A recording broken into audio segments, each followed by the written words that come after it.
Repo rate ಜಾಸ್ತಿ ಆದಾಗ capital cost ಜಾಸ್ತಿ ಆಗುತ್ತೆ. ಹೀಗಾಗಿ ಬ್ಯಾಂಕ್ಗಳು ಹೊರೆ ಕಡಿಮೆ ಮಾಡಿಕೊಳ್ಬೇಕು ಅಂತ ಕಡಿಮೆ ದುಡ್ಡಿನಲ್ಲಿ ಬಂಡವಾಳ ಸಂಗ್ರಹ ಮಾಡಿಕೊಳ್ಳೋದಕ್ಕೆ ಫಿಕ್ಸೆಡ್ ಡೆಪಾಸಿಟ್ನ ಮೇಲೆ ಬೇರೆ ಬೇರೆ ಯೋಜನೆಗಳ ಮೇಲೆ ಹೆಚ್ಚಿನ ಇಂಟ್ರೆಸ್ಟ್ ಅನ್ನ ಕೊಡುವಂತಹ ಕೆಲಸವನ್ನ ಮಾಡುತ್ತವೆ. ಹೀಗೆ ಬಂಡವಾಳ ಹರಿದು ಬರುತ್ತೆ. ಜನ ಇಂಟ್ರೆಸ್ಟ್ನ ಆಸೆಗಾಗಿ ಹೆಚ್ಚು ಹಣವನ್ನ ಸೇವ್ ಮಾಡೋದಕ್ಕೆ ಬಯಸ್ತಾರೆ. ಇಂಥ ಕೆಲಸಗಳಿಂದ ಕ್ಯಾಪಿಟಲ್ ಹರಿದು ಬರುತ್ತೆ. ಕೇಂದ್ರ ಸರ್ಕಾರವೂ ಸಹ ಈ ಗವರ್ಮೆಂಟ್ ಸೆಕ್ಯೂರಿಟಿಗಳ ಯೀಲ್ಡ್ ಎಷ್ಟಾಗ್ತಿದೆ ಅಥವಾ ಎಷ್ಟು ಗಳಿಸ್ತಿದೆ ಅನ್ನೋ ಆಧಾರದ ಮೇರೆಗೆ ಪ್ರತಿ ಕ್ವಾರ್ಟರ್ಗೆ ಅಂದರೆ ಪ್ರತಿ 3 ತಿಂಗಳಿಗೆ ಒಮ್ಮೆ ಇಂಟ್ರೆಸ್ಟ್ ರೇಟ್ಗಳನ್ನು ಪರಿಷ್ಕರಣೆ ಮಾಡೋದಕ್ಕೆ ಅವಕಾಶ ಇದೆ. ಅಂಥ ಪರಿಷ್ಕರಣೆಯನ್ನ ಈ ಬಾರಿ ಈಗ ಮಾಡಿ ಆಗಿದೆ.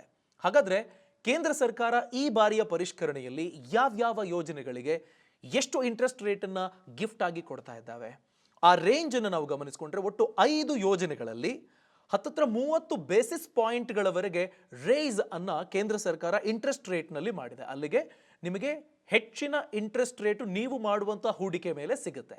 ಹಾಗಾದ್ರೆ ಆ 5 ಯೋಜನೆಗಳು ಯಾವ್ಯಾವು? ಸ್ಮಾಲ್ ಸೇವಿಂಗ್ ಸ್ಕೀಮ್ಗಳ ಮೇಲೆ ನಾವೆಲ್ಲರೂ ಡಿಪೆಂಡೆಂಟ್ ಆಗಿರ್ತೀವಿ. ನಮ್ಮ ಕಷ್ಟಪಟ್ಟು ದುಡಿದ ಹಣವನ್ನ ಹೆಚ್ಚು ಇಂಟ್ರೆಸ್ಟ್ ಗಳಿಸಲಿ ಅನ್ನೋ ಕಾರಣಕ್ಕಾಗಿ ಸ್ಮಾಲ್ ಸೇವಿಂಗ್ ಸ್ಕೀಮ್ಗಳ ಕಡೆಗೆ ಪೋಸ್ಟ್ ಆಫೀಸು ಬ್ಯಾಂಕ್ಗಳ ಎಡತಾಗ್ತೀವಿ ನಾವು. ಹಾಗಾದ್ರೆ ಈ ಸ್ಕೀಮ್ಗಳು ಯಾವ್ಯಾವು?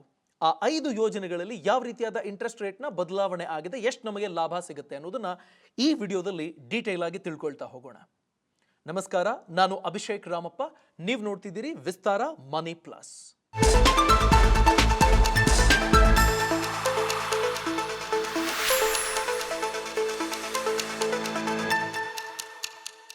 ಮೊದಲನೇದಾಗಿ ಬಹಳ ಪಾಪ್ಯುಲರ್ ಯೋಜನೆಗಳು PPF, Sukanya Samriddhi, national saving certificate. ಇಂಥದ್ರಲ್ಲಿ ಯಾವುದೇ ಬದಲಾವಣೆ ಮಾಡಲಾಗಿಲ್ಲ.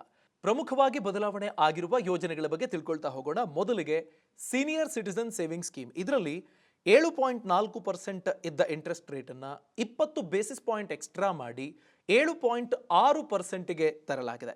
ಹಾಗಾದರೆ ಈ ಸೀನಿಯರ್ ಸಿಟಿಸನ್ ಸೇವಿಂಗ್ ಸ್ಕೀಮ್ ಹೇಗೆ ಕೆಲಸ ಮಾಡುತ್ತೆ, 20 ಬೇಸಿಸ್ ಪಾಯಿಂಟ್ಗಳನ್ನು ಜಾಸ್ತಿ ಮಾಡಿರೋದ್ರಿಂದ ನಿಮ್ಮ ಗಳಿಕೆಯಲ್ಲಿ ಹೇಗೆ ಬದಲಾವಣೆ ಆಗುತ್ತೆ ಅನ್ನೋದನ್ನು ನೋಡ್ತಾ ಹೋಗೋಣ.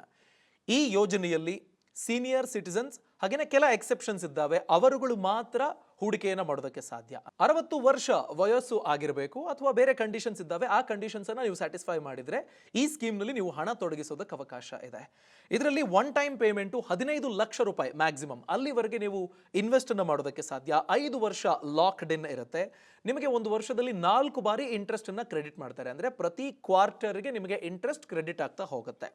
ಈಗ 7.4% ಇತ್ತಲ್ಲ, ಆಗ ನೀವು ಒಂದು ವೇಳೆ 15 ಲಕ್ಷ ರೂಪಾಯಿಯನ್ನ 5 ವರ್ಷಕ್ಕೆ ಸೀನಿಯರ್ ಸಿಟಿಸನ್ ಸೇವಿಂಗ್ ಸ್ಕೀಮ್ನಲ್ಲಿ ಇಟ್ಟಿದ್ದೇ ಆಗಿದ್ರೆ ನಿಮಗೆ ಓವರ್ ಆಲ್ 15 ಲಕ್ಷ 5,55,000 ರೂಪಾಯಿ ಇಂಟ್ರೆಸ್ಟ್ ಅನ್ನ 5 ವರ್ಷದಲ್ಲಿ ಗಳಿಸ್ತಾ ಇತ್ತು. ಅಂದ್ರೆ ಪ್ರತಿ ವರ್ಷ 1,11,000. ಅಲ್ಲಿಗೆ ಪ್ರತಿ ಕ್ವಾರ್ಟರ್ಗೆ ನಿಮಗೆ 27,750 ರೂಪಾಯಿ ಸಿಕ್ತಿತ್ತು.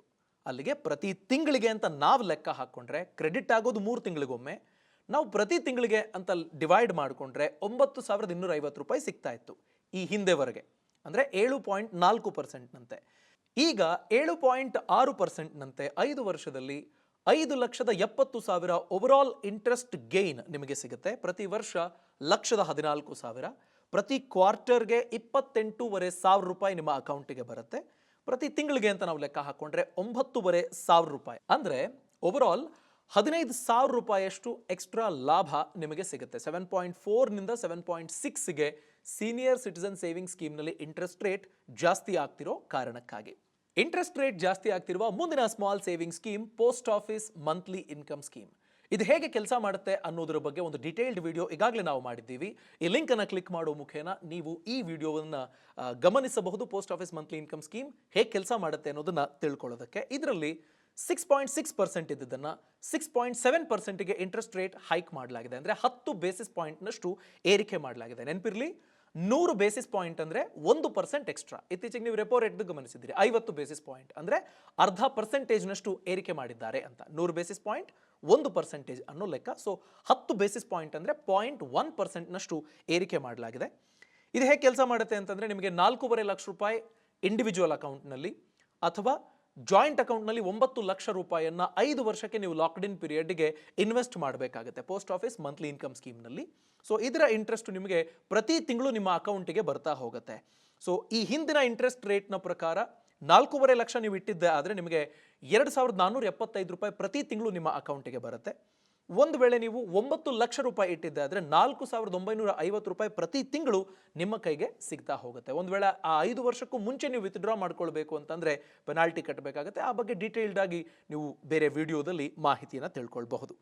ಇನ್ನು ಮುಂದುವರೆದು ಇಂಟ್ರೆಸ್ಟ್ ರೇಟ್ ಜಾಸ್ತಿ ಆಗ್ತಿರುವ ಇನ್ನೊಂದು ಯೋಜನೆ ಕಿಸಾನ್ ವಿಕಾಸ್ ಪತ್ರ. ಇದು 6.9% ಇತ್ತು ಮತ್ತು 124 ತಿಂಗಳಿಗೆ ಈ ಕಿಸಾನ್ ವಿಕಾಸ್ ಪತ್ರ ಅನ್ನೋದು ಮೆಚೂರ್ ಆಗ್ತಾ ಇತ್ತು. ಅದನ್ನು ಈಗ 7%ಗೆ ಇಂಟ್ರೆಸ್ಟ್ ರೇಟ್ ಜಾಸ್ತಿ ಮಾಡಿದ್ದಾರೆ. 123 ತಿಂಗಳುಗಳಿಗೆ ಕಿಸಾನ್ ವಿಕಾಸ್ ಪತ್ರ ಮೆಚೂರ್ ಆಗುತ್ತೆ. ಇದು ಹೇಗೆ ಕೆಲಸ ಮಾಡುತ್ತೆ ಅಂತಂದರೆ, ನೀವು ಒನ್ ಟೈಮ್ ಇಂತಿಷ್ಟು ಅಮೌಂಟು ಅಂತ ಕಿಸಾನ್ ವಿಕಾಸ್ ಪತ್ರದಲ್ಲಿ ಇನ್ವೆಸ್ಟ್ ಮಾಡ್ತೀರಿ.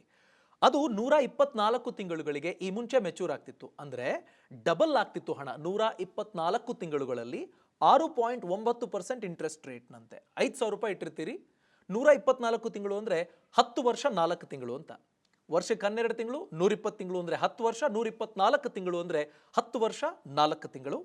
6.9%ನಂತೆ ನೀವಿಡುವ ಹಣ ಡಬಲ್ ಆಗ್ತಿತ್ತು. ಆದರೆ ಈಗ 7% ಇಂಟ್ರೆಸ್ಟ್ ರೇಟ್ನಂತೆ 123 ತಿಂಗಳುಗಳಿಗೇನೆ ಮೆಚೂರ್ ಆಗುತ್ತೆ. ಅಂದರೆ 10 ವರ್ಷ 3 ತಿಂಗಳಲ್ಲಿ ನೀವು ಇಡುವ ಹಣ ಕಿಸಾನ್ ವಿಕಾಸ್ ಪತ್ರದಲ್ಲಿ ಡಬಲ್ ಆಗುತ್ತೆ ಮೆಚುರಿಟಿ ಆದ ಮೇಲೆ. ಕಿಸಾನ್ ವಿಕಾಸ್ ಪತ್ರ ಯೋಜನೆಯಲ್ಲೂ ನೀವು ಎಷ್ಟು ಹಣವನ್ನು ಇನ್ವೆಸ್ಟ್ ಮಾಡಬಹುದು, ಏನೆಲ್ಲ ನಿಯಮಗಳಿದ್ದಾವೆ ಅನ್ನೋದ್ರ ಬಗ್ಗೆ ಪೋಸ್ಟ್ ಆಫೀಸ್ ಸ್ಮಾಲ್ ಸೇವಿಂಗ್ ಸ್ಕೀಮ್ಗಳ ವೆಬ್ಸೈಟ್ನಲ್ಲಿ ಹೋಗಿ ಡೀಟೇಲ್ ಆಗಿ ಕಲಿಯೋದಕ್ಕೆ ಅವಕಾಶ ಇದೆ. ಆದರೆ ಈಗ 6.9ಇಂದ 7%ಗೆ ಇಂಟ್ರೆಸ್ಟ್ ರೇಟ್ ಜಾಸ್ತಿ ಮಾಡಲಾಗಿದೆ. ಸೊ ಅದರಲ್ಲಿ 123 ತಿಂಗಳುಗಳದ್ದು ಅಪ್ಡೇಟ್ ಆಗಿದೆಯಾ ಅನ್ನೋದ್ರ ಬಗ್ಗೆ ನೀವು ಕ್ರಾಸ್ ಚೆಕ್ ಮಾಡ್ಕೊಳ್ಬೇಕಾಗತ್ತೆ. ಹಾಗಾದರೆ ಕಿಸಾನ್ ವಿಕಾಸ್ ಪತ್ರದಲ್ಲಿ ಎಷ್ಟು ಅಮೌಂಟನ್ನು ನಾವು ಇನ್ವೆಸ್ಟ್ ಮಾಡಬಹುದು, ಒಂದು ವೇಳೆ ನಾನು ಜಾಸ್ತಿ ಅಮೌಂಟ್ ಇಡಬೇಕು ಅಂತಂದರೆ ಬೇರೆ ಏನಾದರೂ ನಿಯಮಗಳಿದ್ದಾವ ಅನ್ನೋದ್ರ ಬಗ್ಗೆ ಪೋಸ್ಟ್ ಆಫೀಸ್ ಸ್ಮಾಲ್ ಸೇವಿಂಗ್ ಸ್ಕೀಮ್ಗಳ ವೆಬ್ಸೈಟಿಗೆ ಹೋಗಿ ಡೀಟೇಲ್ ಆಗಿ ಆ ಯೋಜನೆ ಹೇಗೆ ಕೆಲಸ ಮಾಡುತ್ತೆ ಅನ್ನೋದನ್ನು ತಿಳ್ಕೊಳ್ಬಹುದು. ನಾನು ಆರಂಭದಲ್ಲೇ ಹೇಳ್ತಿದ್ದೆ 30 ಬೇಸಿಸ್ ಪಾಯಿಂಟ್ನವರೆಗೆ ಕೆಲ ಯೋಜನೆಗಳಲ್ಲಿ ಇಂಟ್ರೆಸ್ಟ್ ರೇಟನ್ನು ಜಾಸ್ತಿ ಮಾಡಲಾಗಿದೆ ಅಂತ. ಹಾಗಾದರೆ ಅದು ಯಾವುದು ಅಂತ ನೀವು ಯೋಚನೆ ಮಾಡ್ತಿರಬಹುದು. ಟರ್ಮ್ ಡೆಪಾಸಿಟ್ ಅಂದರೆ ನೀವು 3 ವರ್ಷದ FDಯನ್ನು ಇಟ್ಟಿದ್ದೆ ಆದರೆ 5.5%ನಿಂದ ಈಗ 5.8% ಇಂಟ್ರೆಸ್ಟನ್ನು ಪಡ್ಕೊಳ್ಳೋದಕ್ಕೆ ಅವಕಾಶ ಇದೆ. ಅಂದರೆ 30 ಬೇಸಿಸ್ ಪಾಯಿಂಟ್, ನಾನು ಆಗಲೇ ಹೇಳ್ತಿದ್ನಲ್ಲ, 0.3%ನಷ್ಟು ಏರಿಕೆ ಮಾಡಲಾಗಿದೆ. ಓವರಾಲ್ 5 ಯೋಜನೆಗಳು ಅಂತ ನಾನು ಹೇಳಿದೆ, ಅಥವಾ 5 ಇಂಟ್ರೆಸ್ಟ್ ರೇಟ್ಗಳ ಏರಿಕೆ ಮಾಡಿರುವಂಥ ಅವಕಾಶಗಳೇನಿದ್ದಾವೆ, ಆ ಅವಕಾಶದಲ್ಲಿ ಹೆಚ್ಚು ಇಂಟ್ರೆಸ್ಟ್ ರೇಟನ್ನು ಪಡ್ಕೊಳ್ಳೋದಕ್ಕಿರುವ ಅವಕಾಶ ಇದು. 3 ವರ್ಷದ FD 5.5%ನಿಂದ 5.8%ಗೆ ಹೈಕ್ ಮಾಡಲಾಗಿದೆ. 2 ವರ್ಷದ FD ಮೇಲೂ ಸಹ 0.2%ನಷ್ಟು ಅಂದರೆ 20 ಬೇಸಿಸ್ ಪಾಯಿಂಟ್ನಷ್ಟು ಇಂಟ್ರೆಸ್ಟ್ ರೇಟನ್ನು ಏರಿಕೆ ಮಾಡಲಾಗಿದೆ. 5.5% ಇತ್ತು ಇಲ್ಲಿವರೆಗೆ, ಅದನ್ನು 5.7%ಗೆ ಹೈಕ್ ಮಾಡಲಾಗಿದೆ. ಸೊ ಈಗ ಕ್ವಿಕ್ ಆಗಿ ನಾವು ನೋಡಿಬಿಡೋಣ ಎಷ್ಟರ ಮಟ್ಟಿಗೆ ಚೇಂಜಸ್ ಆಗಿದೆ, ಯಾವ್ಯಾವ ಯೋಜನೆಗಳಲ್ಲಿ ಚೇಂಜಸ್ ಆಗಿಲ್ಲ ಅನ್ನೋದನ್ನು ಕ್ವಿಕ್ ಆಗಿ ನೋಡ್ತಾ ಹೋಗೋಣ. ಸೇವಿಂಗ್ಸ್ ಡೆಪಾಸಿಟ್ 4%ರಲ್ಲೇ ಮುಂದುವರಿತಾ ಇದೆ. 1 ವರ್ಷದ ಟೈಮ್ ಡೆಪಾಸಿಟ್ಗೆ 5.5%, 2 ವರ್ಷದ ಟೈಮ್ ಡೆಪಾಸಿಟ್ಗೆ ಈಗ 5.7% ಸಿಗುತ್ತೆ, ಮುಂಚೆ 5.5% ಇತ್ತು. 3 ವರ್ಷದ ಡೆಪಾಸಿಟ್ಗೆ ಮುಂಚೆ 5.5 ಇದ್ದಿದ್ದು ಈಗ 5.8% ಸಿಗುತ್ತೆ. 5 ವರ್ಷದ ಡೆಪಾಸಿಟ್ಗೆ 6.7% ರೇಟ್ ಹಾಗೆ ಮುಂದುವರಿತಾ ಇದೆ. ಇನ್ನು 5 ವರ್ಷದ ರೆಕರಿಂಗ್ ಡೆಪಾಸಿಟ್ಗೆ 5.8% ಹಾಗೆ ಮುಂದುವರಿತಾ ಇದೆ. ಸೀನಿಯರ್ ಸಿಟಿಸನ್ ಸೇವಿಂಗ್ ಸ್ಕೀಮ್ 7.6% ಈಗಿನಿಂದ ಸಿಗುತ್ತೆ, ಈ ಮುಂಚೆ 7.4% ಇತ್ತು. Post office monthly income account scheme 6.6% ಇತ್ತು ಈ ಮುಂಚೆ, ಈಗ 6.7% ನಿಮಗೆ ಸಿಗುತ್ತೆ. ನ್ಯಾಷನಲ್ ಸೇವಿಂಗ್ ಸರ್ಟಿಫಿಕೇಟು 6.8%ನಲ್ಲೇ ಮುಂದುವರಿತಾ ಇದೆ. PPF ಪಬ್ಲಿಕ್ ಪ್ರಾವಿಡೆಂಟ್ ಫಂಡ್ 7.1% ಹಾಗೆ ಮುಂದುವರಿತಾ ಇದೆ. ಕಿಸಾನ್ ವಿಕಾಸ್ ಪತ್ರ 6.9%, 124 ತಿಂಗಳು ಮೆಚುರಿಟಿ ಪೀರಿಯಡ್ ಈ ಹಿಂದೆ ಇದ್ದಿದ್ದು. ಇನ್ನು ಮುಂದೆ 7%, 123 ತಿಂಗಳಲ್ಲೇ ನಿಮ್ಮ ಹಣ ಡಬಲ್ ಆಗುತ್ತೆ. ಸುಕನ್ಯಾ ಸಮೃದ್ಧಿ ಯೋಜನೆಯದ್ದು ಸಹ 7.6% ಹಾಗೆ ಮುಂದುವರಿತಾ ಇದೆ. ಸೊ ಇದು ಸ್ಮಾಲ್ ಸೇವಿಂಗ್ ಸ್ಕೀಮ್ಗಳು ಅಂತಂದ್ರೇ ತುಂಬ ಕಡಿಮೆ ಇನ್ಕಮ್ ಇರುವಂಥವ್ರು ಅಥವಾ ಮಿಡಲ್ ಕ್ಲಾಸ್ನವರು ಯೋಚನೆ ಮಾಡಿ ತೀರಾ ರಿಸ್ಕ್ ಕಡಿಮೆ, ಒಂದು ಡೀಸೆಂಟ್ ರಿಟರ್ನ್ಸ್ ಬರುವಂಥ ಯೋಜನೆಗಳು ಅಂತ ಹಣವನ್ನು ತೊಡಗಿಸ್ತಾರೆ. ಸೊ ಅಂಥವರಿಗೆ ಉಪಯೋಗ ಆಗುತ್ತೆ. ಸೊ ಯಾರಿಗೆ ಬೇಕೋ ಅಂಥವರಿಗೆ ಲಿಂಕನ್ನು ದಯಮಾಡಿ ನೀವು ಫಾರ್ವರ್ಡ್ ಮಾಡಿ. ಇಂಥ ಇನ್ನಷ್ಟು ಉಪಯುಕ್ತ ಮಾಹಿತಿ ನೀವು ಕಲ್ತ್ಕೊಳ್ಬೇಕು, ತಿಳ್ಕೊಳ್ಬೇಕು ಅನ್ನೋದಾದರೆ ಈ ಕೂಡಲೇ ಸಬ್ಸ್ಕ್ರೈಬ್ ಆಗಿ, ಬೆಲ್ ಐಕಾನ್ ತಪ್ಪದೆ ಕ್ಲಿಕ್ ಮಾಡಿ. Thank you. ವಿಸ್ತಾರ ನ್ಯೂಸ್, ನಿಖರ ಜನಪರ.